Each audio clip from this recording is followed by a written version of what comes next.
Happy birthday, Stephen Curry. We're coming to you a day after Jonathan Kuminga's first game back after missing 31 games, and just a day after Stephen Curry reached one of the most insane milestones in the NBA, 4,000 threes. And to celebrate, not only is Sophia Jones going to join me in just a second, but so is ESPN's Ramona Shelburne.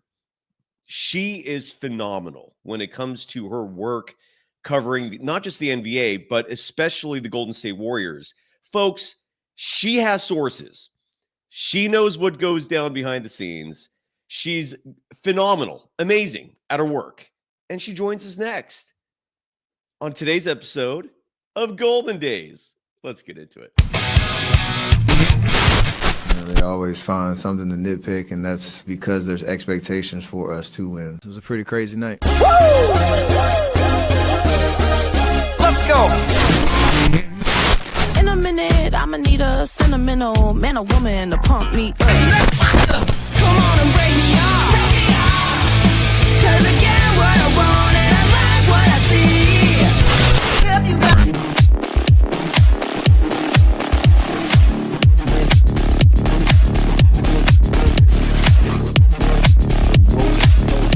in the house.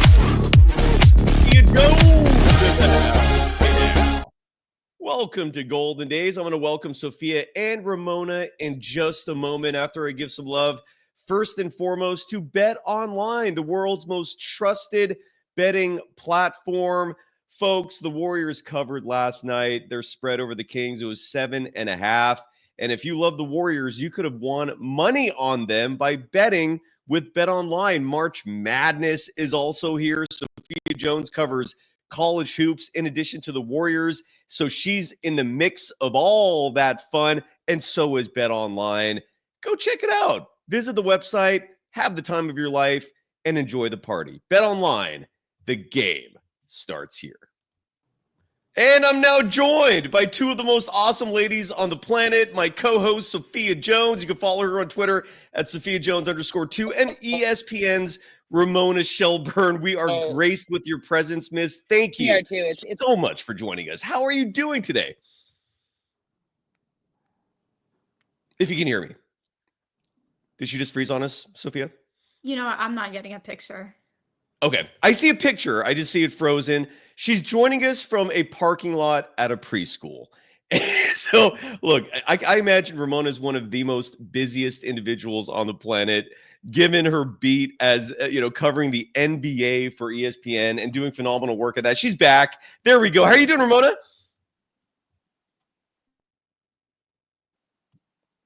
Come on, StreamYard.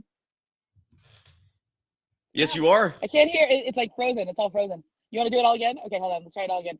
StreamYard does that. It like freezes or something, All buffering. I think I have like 4 bars on the Wi-Fi, so I don't know. It's okay. You're back. You're back. You're good. We're happy. Right, cool. How are you doing? All right, cool. I'm good. Awesome. Real fast, we got to give some love for 1 second to our sponsor, and I want to bring you into this, Ramona, because our title sponsor is Visit Humboldt. You are a Stanford grad. I was doing a little research on you. I didn't realize you had Bay Area ties like this. Have you ever visited the beautiful, pristine nature of Humboldt County? And folks can just simply check out visithumboldt.com. But these are the pictures. This is the video of what Humboldt's all about. Have you ever been up there before, Ramona? Oh yeah, I've been there before several times. My cousins actually used to live in McKinleyville up there. And we used to go drive up there and stay with them and stuff. And it's like it's an amazing place to go visit. And my mom and her sisters, they used to go and spend a weekend in Wairika.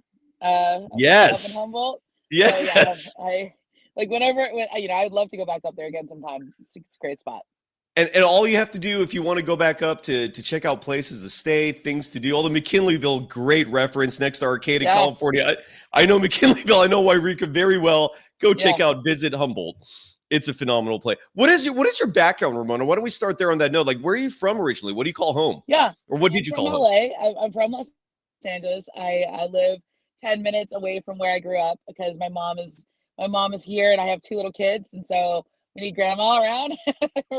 some childcare, Help. and so I live in the San Fernando Valley here, and then I went to school at Stanford, obviously, 1997 to 2001. So we were really good in men's basketball and women's basketball back then. Went to the Final Four. Shout out to the Collins twins. Shout out Brevin Knight, Mark Madsen, that era. Yeah. Stanford basketball. And then obviously, our women's basketball team was always really good. And I don't know if we went to the Final Four that year. I remember, this is bad. The first thing that's popping into my head is that we lost to Harvard in the first round. We were the first 1 seed to ever lose to a 16. I remember that. That was like I the remember saddest. That was like the saddest part of the women's basketball program, right? And but that didn't happen again very often. Tara got it back on track pretty quick. Kay Payne's got it going. She's it's going to take a year or so to like transition from the legend, but she'll get it there. I love it. Sophia, kick things off. Go for it. You're muted. There we go. Yep, sorry. Great to see you. Yeah, I guess we're going to get right into it. So one of the biggest, I guess, storylines surrounding the Warriors right now is the Jimmy Butler effect. They have an incredible record. They've only lost one time since he's been a part of the team. And there have been multiple statistical increases in the Warriors' play since Jimmy has been on the team. But how has his presence contributed to some of those increased numbers that deal with more of like the intangibles? So some of those steals, turnovers, assists. Is it his mindset? What have you seen? So what I see out there is that he gives them this edge. And I think also, and I know this is going to sound like really simple, but the guy gets the free throw line. He attacks the rim. He gets in the paint, and they have this. I mean, they're going to have another now inside presence with Kuminga back, but I feel like they didn't have anybody on the inside that people had to respect earlier. Like, Draymond can score in there a little bit. Obviously Looney, but those aren't people that teams are game planning for. Those aren't people that are going to collapse the defense. And so I think when Jimmy gets to the rim and when he collapses the defense, that just creates so much space for Steph Curry. Like it creates that space, and they've always needed it again. And when you get to the free throw line a lot, the Warriors, like, for as good as they've never been a great team at drawing fouls and literally getting to the line. And Jimmy's great at that. And so A, that gives you time to rest and recover. B, it's just free points at the line. He's a good free throw shooter. And it sounds simple, but like when you have somebody who can just attack the rim like that, it opens up your offense and it changes things for Steph. You know what? I think you might be muted now. Now you're muted, Cyrus. That was my fault. I know, my bad. Thank you. Oh, we're just dropping the ball here. My apologies. Speaking of Steph, I want to ask this quick question here because this is on the minds of Dub Nation big time, which is the way the refs treat Steph. And you see that free throw count. I wholeheartedly agree with you. The team has not had a consistent free throw presence since Kevin Durant, which makes the 2022 championship, again, all that more impressive. But you're absolutely right. Jimmy Butler gives you easy buckets. He gives you an inside presence. And Kuminga, we're going to talk about that in a little bit. But what is your opinion? What is your message to Dub Nation, who feels like Steph does not get the superstar treatment from officials? Your thoughts? I don't think he does. I agree with them. I also think that, it's funny because, I remember talking to Draymond about this last year, and he was like, Steve's always telling us we need to sell our fouls more. We need to sell it, but we're not good floppers. Like, he's like, I'm not a good flopper. I don't think Steph's a good flopper. Like, so much of it is like, you have to sell the call. And I don't think that either of the Warriors, two stars before Jimmy got there are great at that. Like, that's why they don't get to the line as much. And also Steph's not really he's not driving to the rim as much. Like, he'll get fouled there, but that's not his game. He's, and most foul calls, like I watch LeBron all the time down here in Los Angeles, or James Harden, they're always attacking the rim. So that's when you're going to get fouled. And so I think with Steph, it's twofold. One, he's got to learn to act better. Like, he's got to learn to sell it better.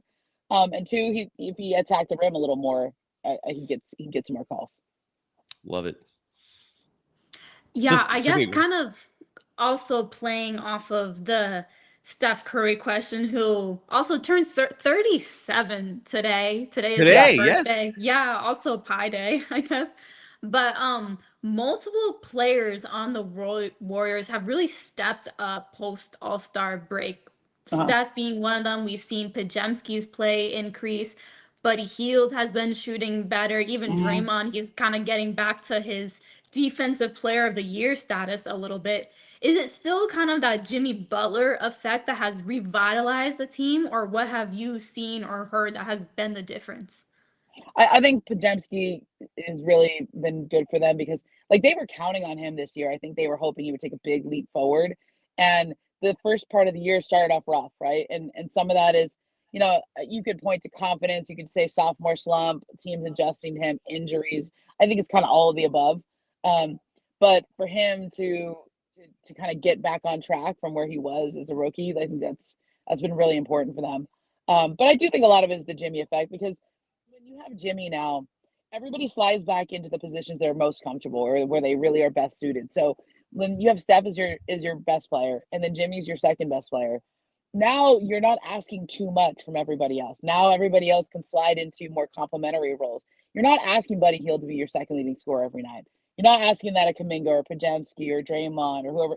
Like, those guys should every once in a while they can be your second leading scorer, but they shouldn't be counted on for that. And so it lets everyone go into their, I don't want to say preferred roles, but the roles they're best suited for. Yeah. And I think it's really what they've been missing. I mean, and you saw that even last year when Clay had sort of I wouldn't say a bad year, but it wasn't a like peak Clay year. Like I think 2022 he was even better than he was last year, right? When he first came back. So I think that the decline with Clay, like then they just didn't have that reliable second option, and it just makes everything. It just puts pressure on everything else, and so I think that's really what you're seeing now that they have Jimmy here. It's insane the effect that he's brought to this team. Ramona, again, I've sung your praises for years because I read all of your stories. I watch you on NBA Today, and you're accurate. Thanks. You actually embrace the journalism aspect of the job, which not everyone does in sports media. So kudos to you for that. And part of the reason why I effusively praise you is because you covered the Warriors borderline perfectly, in my opinion, following the 2022 title, because I feel like it's been one piece of drama after the next, starting with Draymond and Jordan Poole. You had, and again, you report. I was the only person until you started writing about this as well, reporting the discontent, the friction, the fissure, if you will, behind the scenes between Bob Myers and Steve Kerr in terms of visions. Where, and I'm curious to know, over the last 2.5 years, we saw again that following season, Ty Jerome and Anthony Lamb getting minutes when Moses Moody and Kuminga should have been getting the minutes. And again, you were the only one that was reporting all this. So what did Jimmy Butler bring to what in your opinion happened with this Jimmy Butler trade? Because I feel like everything makes sense again. I feel like for 2.5 years, Kerr was trying to keep that 2022 thing going when it was not necessary. Everyone else could see it wasn't working.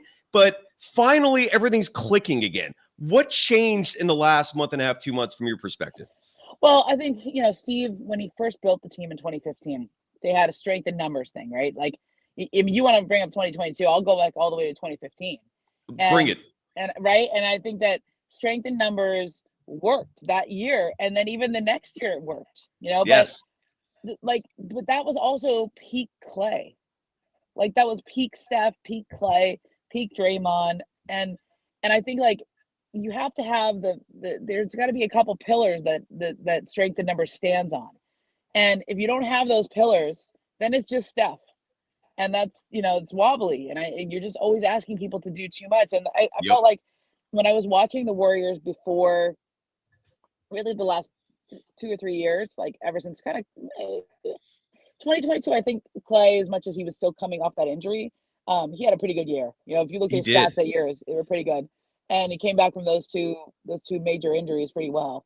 23 and 24, you saw sort of a drop off. And I think that really hurt them and put other people in different roles. And then Steve was just searching for it. He was kind of trying to find a hot hand every night, trying to play matchups, trying to find different combinations. And I'm just in talking to some of the role players. I would pick up on, I don't want to call it discontent. It's almost like it's just hard for everybody to get their bearings. Like, am I going to play 20 minutes tonight or 8? Am I going to play, am I going to have a long run here? If I miss my first 2 shots, am I going to get back in the game? If I pass the ball and I don't take most shots, am I going to get it again? And when you have uncertainty and you don't really know your role, it's hard. And I can relate to it. I was a college softball player. There was times when I knew I was going to play every game. Like, okay, I'm the starting right fielder. There's no one who's challenging me. Like, I can go 0 for 4 and I'm going to be in there the next game. And then there were other times where you had somebody, the coach would put somebody out your position, and if you had 2 or 3 bad games in a row, like, you were going to be out of the lineup for a while. You didn't know when you were going to get back in. And you start to press a little bit, and you start to, it's hard for you to have the same approach every time. Like, you get a hit here or there, and then you're like, okay, I'm good. I'm going to play next game. Right. And it's a really weird dynamic that I think role players feel when the lineup is inconsistent. And certain players, like when I watch in baseball now, like, I don't know how these guys do it. Like, the Dodgers won a World Series like this. And I always ask their players, how do you guys do that? Like, I mean, look, I know Mookie Betts and Freddie Freeman, they're going to play every game. Shohei's going to bat first or second, whatever they're going with. But those other guys, these interchangeable players, where they'll Kike Hernandez or the Chris, whatever you want. And the Giants kind of do the same thing up in the Bay Area. Like, they have so many guys who are these utility players. You don't know what position you're going to play. You don't know how many games in a row you're going to play. Like, sometimes it's on right hand versus left hand. Like, your right-handed batter, you're going to hit against lefties, or you're going to lefty and you're going to hit against right. Like, sometimes it's just whatever the coach is trying to do the lineup is, alternate between right and left. I mean, it's, even position. I don't know how guys get comfortable with that. It's a really tough skill. And so I think the Warriors, sometimes they'd be successful, and you'd see guys like, okay, one night Buddy Hield's going to go for 23 minutes and have a great game off the bench, and the next night he's going to get 7 or 8. Same with Moody, like all these guys. That's Pajemski. I think that's hard for them. Yeah, it certainly is hard for shooters. Kuminga and Moody as well, right? I mean, I feel like they were affected by that big time. Dude, that was a phenomenal answer. Thank you, Ramona. Go ahead. I'm sorry, Sophia. Yeah. No, my next question kind of follows up on one of those players that suffered a lot of the brunt of those inconsistencies, which was Jonathan Kuminga. And he played his first game last night versus the Kings after a couple months out with an ankle injury. Are there still questions regarding his fit on the team, kind of given some of those frustrations that he had with Steve Kerr that he's vocalized? Or will it be more of like what we saw last night, where his transition to return to play was seamless? I thought last night was very encouraging. I was wondering the same thing too, Sophia. Like, they've been doing things one way and it's been working. And so it's hard to fit in somebody, especially, it's hard for him too, because he's coming off an injury. So you don't know how he's going to play.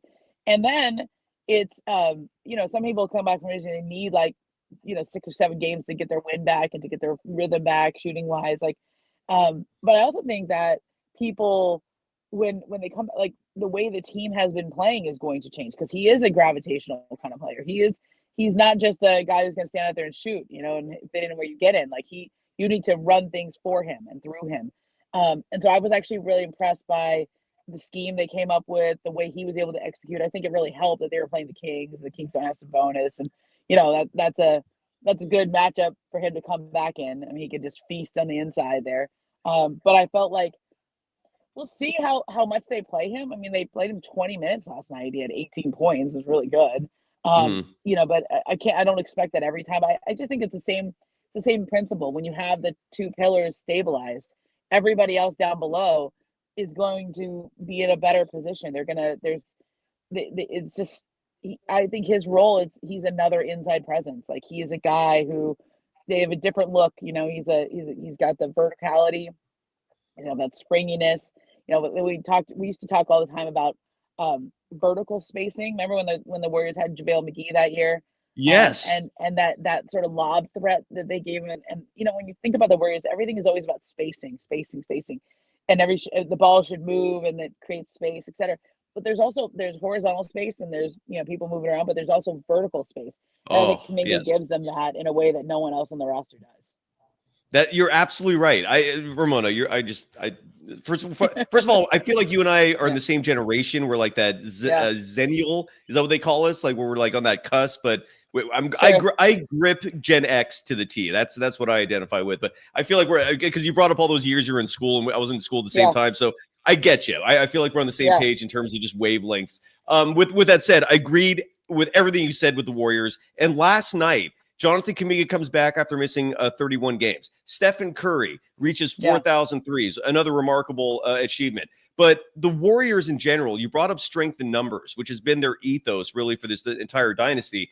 Last night, they had 8 players score in double figures, which was absurd to me. Jimmy Butler and Stephen Curry were 2 of the lowest scorers for the team, and they still easily took care of business. You saw Sacramento's strategy was, we're going to try to take both of those guys out and dare the rest of them to beat us. The rest of them beat them handily. Yeah. This team looks complete now. To me, the Nuggets are one of the few teams that still scare me a little bit in terms of who could stop this Warriors team, which, side note, at some point today, before we let you go, I'd love to talk about this roller coaster of a ride they've been on. I don't know if I've ever seen another team hit highs and lows like this in one regular season, but are the Warriors contenders in your book? Like, are they now at a place where you can mention them with OKC? Yeah, go ahead, sir. Yeah, I think they are. I mean, certainly since the trade, they've been on fire. I think they would probably like more of a traditional big if they could get one, but I don't know. You can't really get one right now. There was a reason why they had interest in Nikola Vucevic, right? That sort of big who can shoot from outside. Although I think Quentin Post has been a good player in that role. But it's interesting because usually in the Warrior teams that have done well or contended, they're not teams that needed a big major in-season acquisition, right? They're a team that played together all year and they built an identity and you don't have the luxury of that. But I think the other interesting team are the Lakers, where they went and got Luka Doncic. I mean, right now they're in a real tough spot. Some of it's just schedule, some of it's LeBron being out.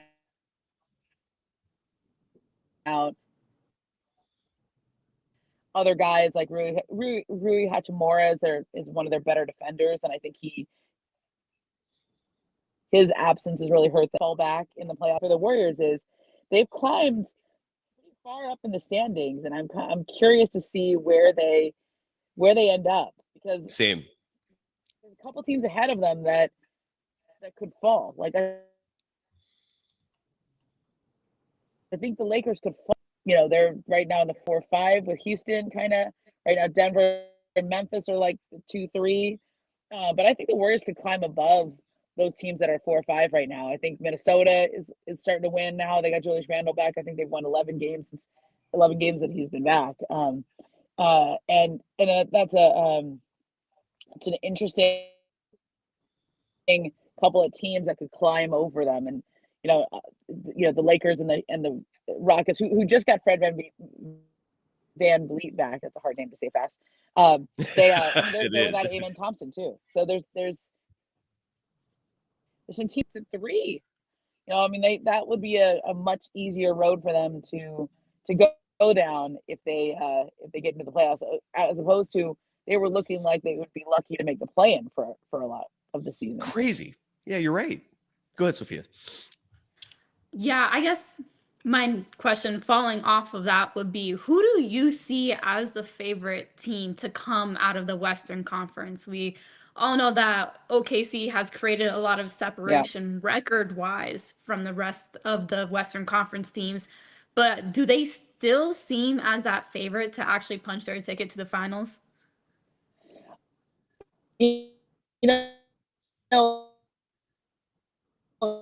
No one, because they're that young team that hasn't done it yet, right? I mean, it kind of reminds me a bit of Denver a few years ago, right? Until they won, you sort of expected they would find, that somebody would catch them there. That's how it is for young teams. Like you have that one year where you make the run all the way to the finals, and then everybody believes it. Boston, same thing. They hadn't won, and now this year they're the favorites, even though Cleveland has a much better record, right? And so I think that, OKC has to prove they can do it. They're still a very young team. I know they have Hartenstein and Caruso. They had a couple really good veterans, and Shea is probably going to be the MVP this year. Jalen Williams, he's had a little hip injury that he suffered in one of those Denver games. But it's, I think, like Draymond keeps talking about this, nobody fears them. I think that was his quote, right? That's a very Draymond thing to say. That's him. That's him doing forward chest, trying to get in their head. And he said the same thing about Memphis. Remember, when they were on their way up, and turned out to be right. Okay, they haven't really gotten back to that place before. And I think Draymond, I think he's right. I mean, he gets to say that because they went to all those finals and that, they won all those championships. It's like, you gotta do it, right? Like you can't just have a good regular season record. There's a lot of teams that had #1 seed overall and they lose in the second round and they're never heard from again. So this is OKC's year where there's actually a little pressure on them now. They're not just like the cool young kids who are on their way up and all this potential. Like they have arrived, and now it's time to come through. Absolutely. The OKC thing is fascinating. Everything's fascinating these days. We're in a crazy world. And then I feel like the media paradigm has never been shakier. Media proliferation is rampant and it's never been crazier. I have no idea if you ask me what the media is going to look like in 10 years. I'm moving on. I'm going to grab a beer and leaving you. And I'm ghosting you if you ask me that. And Ramona, in your situation with ESPN, you've got the TNT crew rolling over next year. You've got Charles Barkley, who him and he makes things interesting no matter what. But I feel like there's a lot of change coming in that sense in terms of new deals. Like what's your take on your role with ESPN and ESPN's role in the grand scheme of things with the TNT guys coming on board on top of everything else? Well, the TNT thing is interesting because they're still going to be produced out of Atlanta. I don't think they're coming so I work out of the LA office. Yes. And our other studio is we have 2 other places that we do shows from, New York in the Seaport studios, and then also Bristol, Connecticut, where that's the mothership and all that stuff. And so it'd be one thing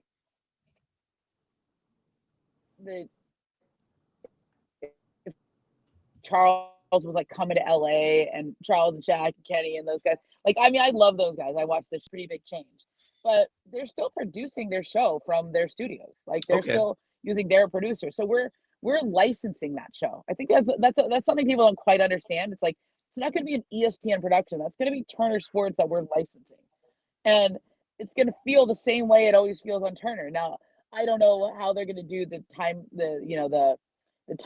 Like, are they going to do Sports Center, after games like we usually do? Or that's really a post-game show. So how are we going to do that? Are they going to have the same amount of time that they can talk, or are they going to have to hit the same commercial breaks we do? Because our countdown show, we have commercials. We're much more structured because we have Sports Center afterwards, and Sports Center covers everything. TNT, they just do basketball, right? They're not doing a sports night kind of show.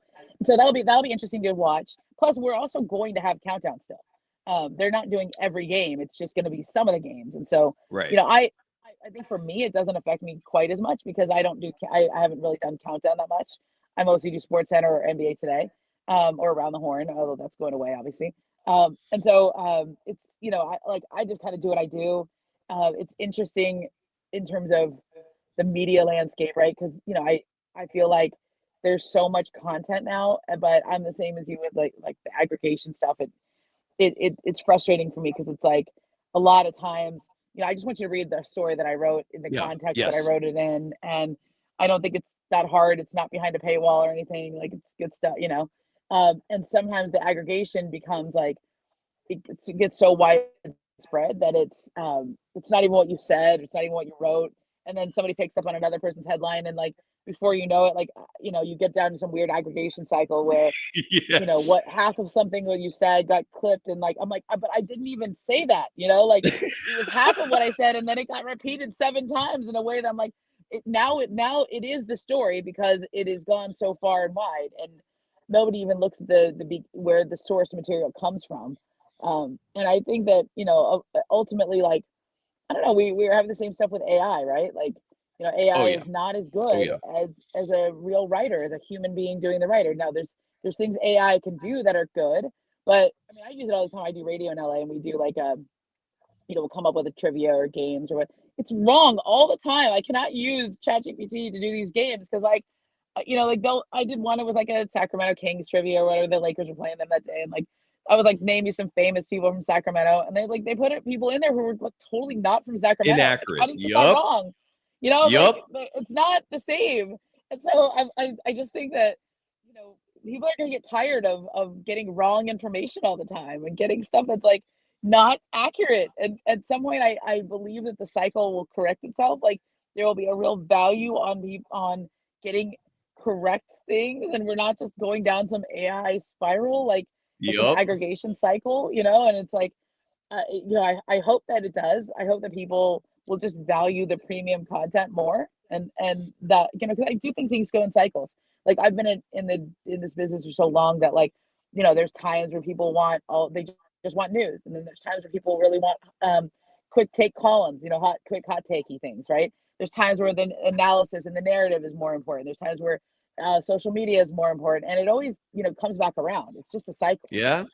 Based on what's going on. So I don't know where things go in 10 years. I don't think it's going to be as different for us at ESPN as like maybe it seems from the outside, just because I know how it's going to be produced. What'll be different is having Amazon as a rights holder and having NBC as a rights holder. It's a whole new broadcast partners. Yes. But I'm really glad that we have the inside of the NBA guys, because I love those guys. I'm glad they're going to be on our air. You brought that back full circle perfectly, by the way. Yeah. And yeah, it is crazy. I'm so glad you brought up the inaccuracies of ChatGPT, because I never use it. The moment I discovered that it produces false information at times, what the hell is the point if it's not 100% consistent? So I ditched it. And I'm glad you brought that up, Ramona. And it is crazy how often things get aggregated and where you lose the context of the original content. I'm totally with you. Sophia, any final question before we let Ramona go? No, you know what? I loved your answers. They were exactly, I think, if I can speak for both of us, what we were looking to hear. So thanks so much for joining us. Oh, you're welcome. So Sophia, tell me about yourself. I know your dad, but I don't know you quite as much. Yeah, so also a fellow Bay Area graduate now. So I played D1 basketball at San Jose State. So I was a point guard for the Spartans. Yeah. Yes. And now I'm just currently working for University of San Francisco. I've been on the men's and women's broadcast doing some reporting and color commentary. So I'm really following in the same footsteps as my dad and you as well. And and she's my partner in crime on this program as well, and she's killing it. Well, I'll tell you this. I was much older than you when I finally got to cover the NBA, so you're way ahead of the game. I was in my 30s by the time I got to cover the Lakers and the Clippers and stuff like that. It took me. I was doing high schools for a while when I was your age, so you're already well ahead of the game. But Ramona, times have changed, right? Because you're right. When in those days, that's how you worked your way up. You did the high school beats, right? You're covering high school sports.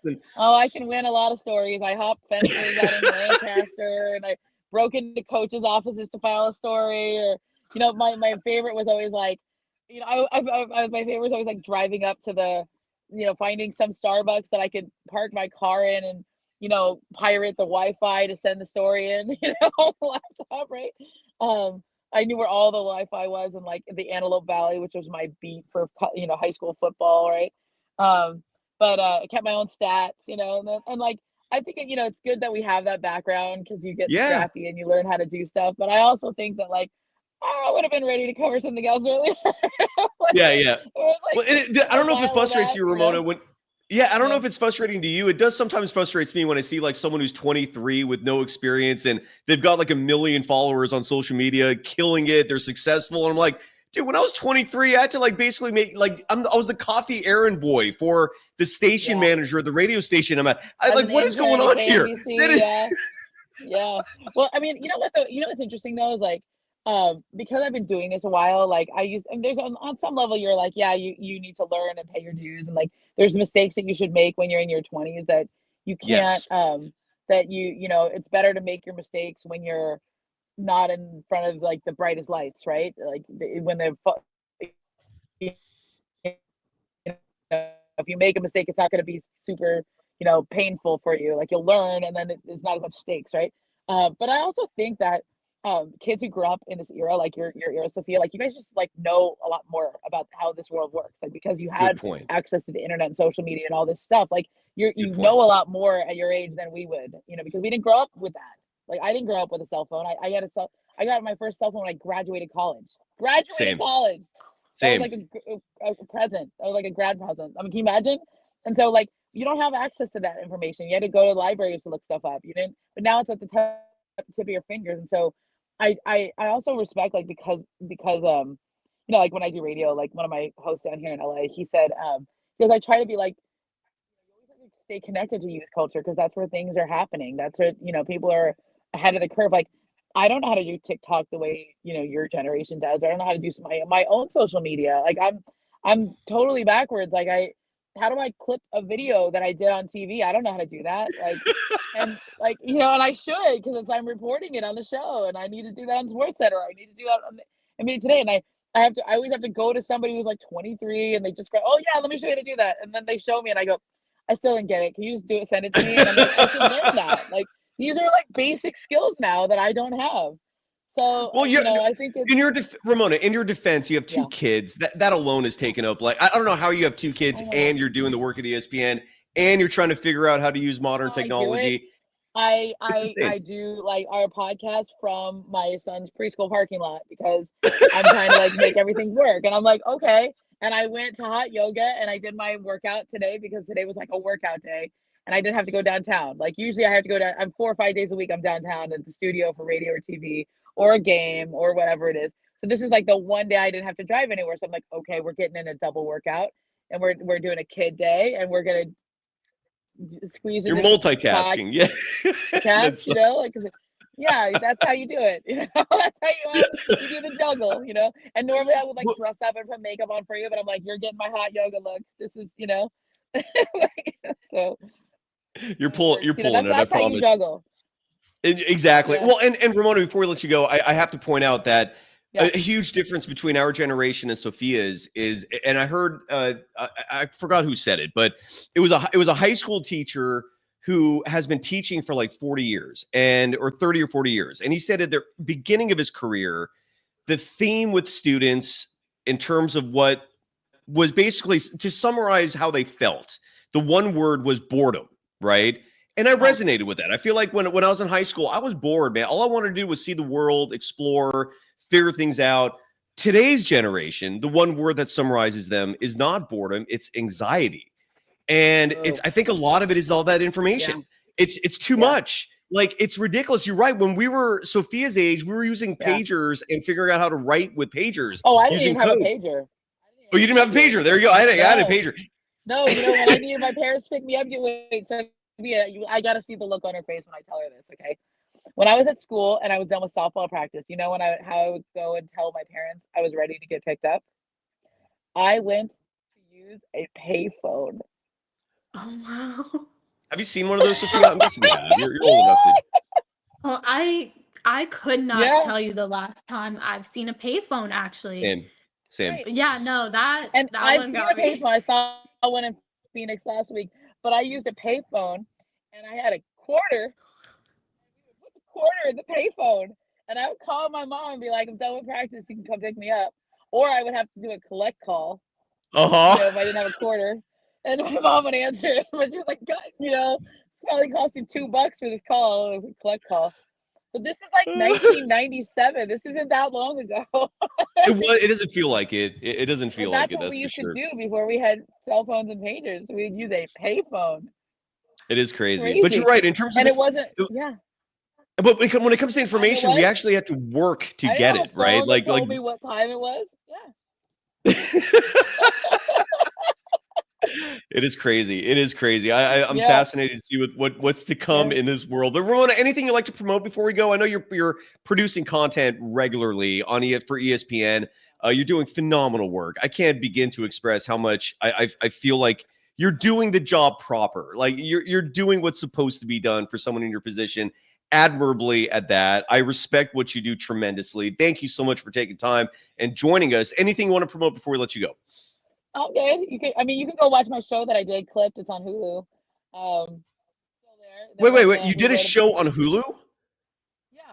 It's on what's it? So I did a 30 for 30 on the Donald Sterling Affairs. It was called the Sterling Affairs. And that was our that was when they were playing the Warriors at the time when the scandal came out and they had to sell the team and all that.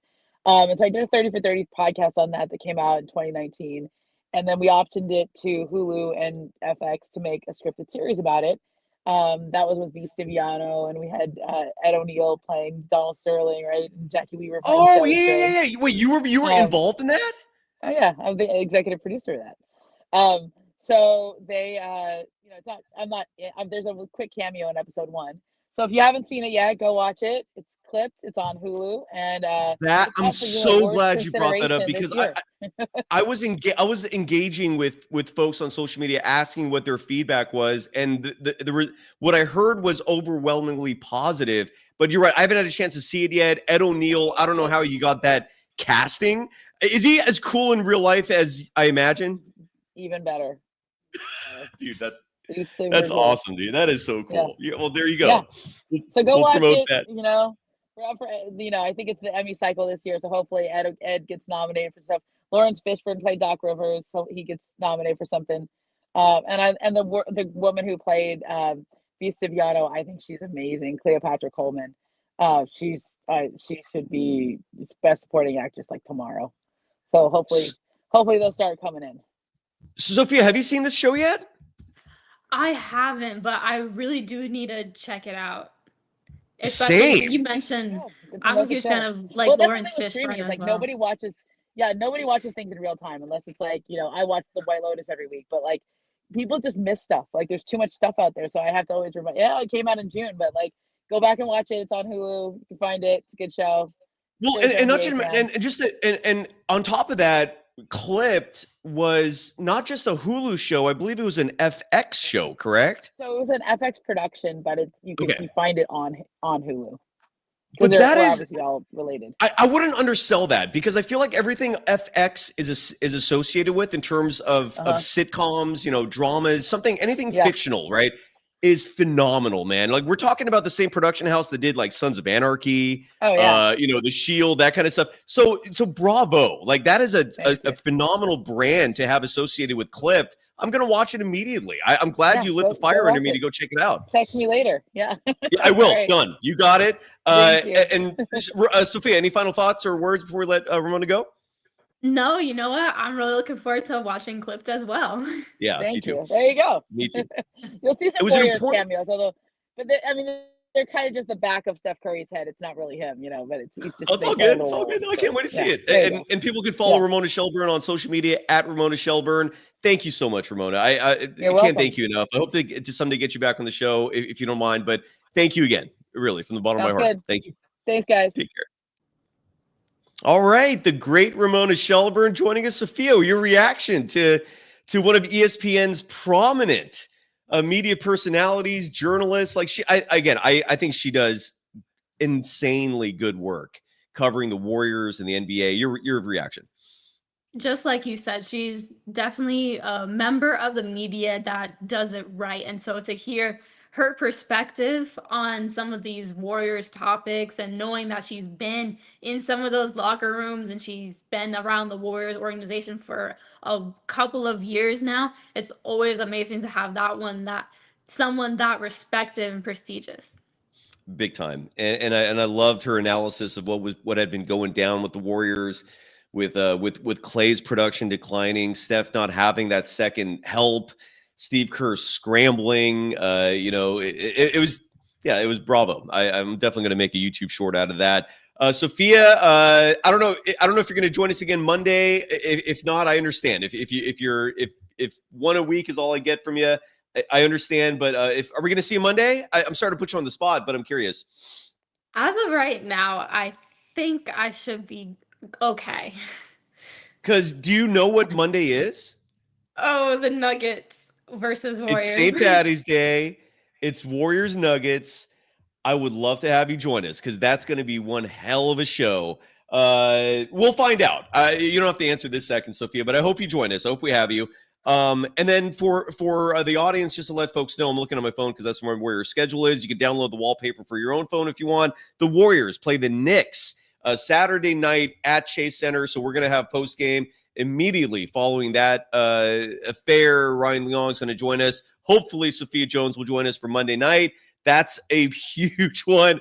Oh, man. Sophia, real fast before we go, because the game was just last night. And I imagine when people watch this, they're still going to be buzzing from a huge game. I don't remember anticipation being that high for a Warriors game in a while between, again, Steph and the milestone, but maybe even more importantly in terms of this season in the big picture. Jonathan Kuminga coming back, and the questions were hovering about whether or not he's going to be a fit for this team, given he'd missed 31 games. I think that question is answered. What was your reaction? Because I don't think I got your thoughts on this, to last night's Warriors win, 130-106, I believe was the final.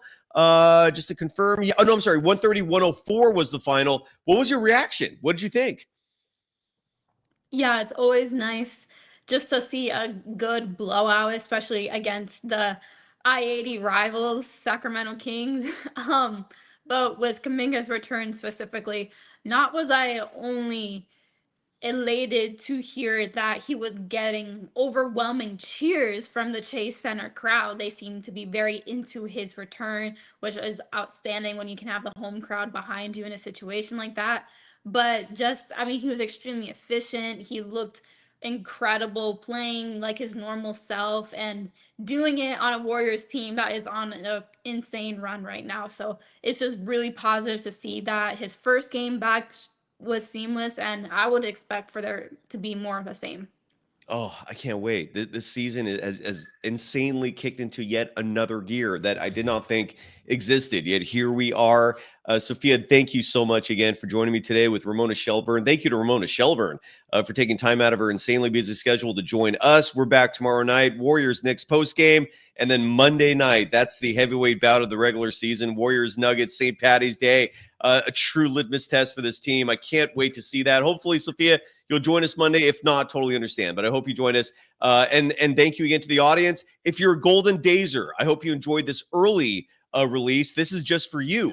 For everyone else who's watching this when this was released on Friday night, hope you enjoyed. But I wanted to reward the Golden Dazers by publishing this early on a Friday. So hope you got to enjoy that. Sophia, thank you again as always. Thanks to everyone. We're back at this soon. Bye-bye.